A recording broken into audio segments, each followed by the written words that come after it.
Magandang araw mga kabayan, magandang araw, magandang gabi, kasama kayo nasa Pilipinas man o nasa ibang lugar. May mga nagtanong kasi sa messenger ko kung paano daw malaman kung legit yung isang agency. Sa totoo lang maraming paraan para malaman mo kung legit ba or hindi yung agency na applyan mo dyan sa Pilipinas.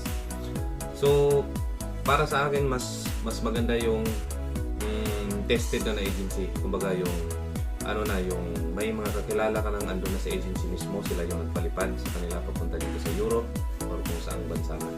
Yun yung number 1. Tapos pangalawa, kailangan i-check nyo din sa GMW or kung saan mga government website papuntang ibang bansa. Kasi marami na rin ngayon na mga legit na agency, merong license, sila, legit talaga sila na agency. Pero may mga problema.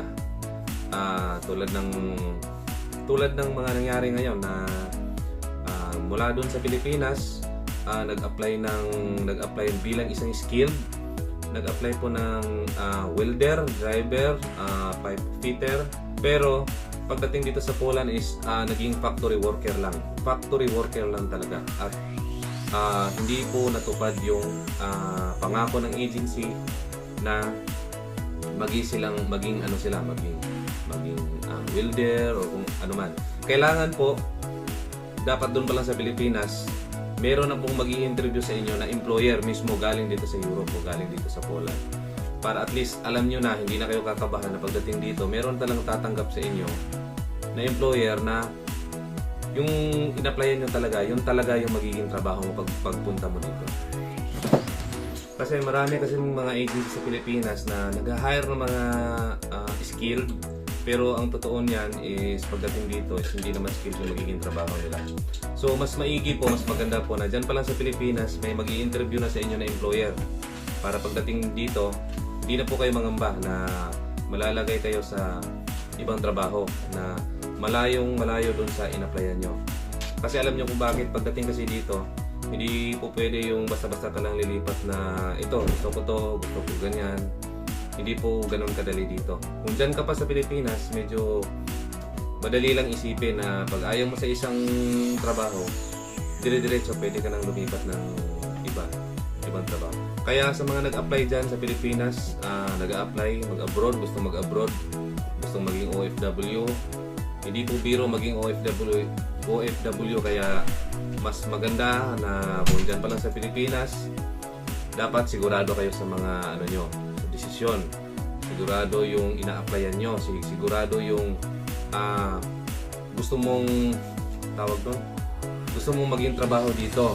Dapat kailangan maliban sa agency, dapat may employer din na mag-i-interview sa iyo para wala nang pangamba, wala nang takot.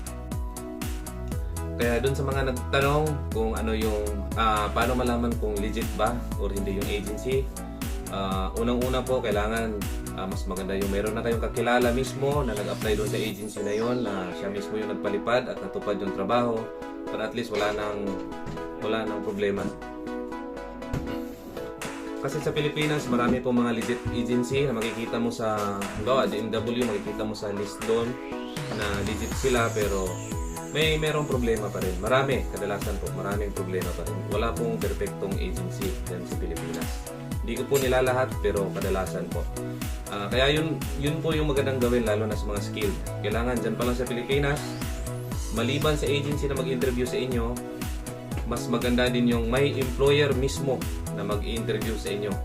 Tulad ng sinabi ko kanina, kung ikaw ay nag-apply bilang driver, welder, ano pa ba pre?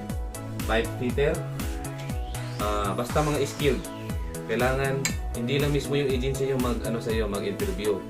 Mas maganda nga yung may trade test, maganda yung may mag-interview sa yung tracking mismo or kung anong company na yung angkop sa in-applyan mo.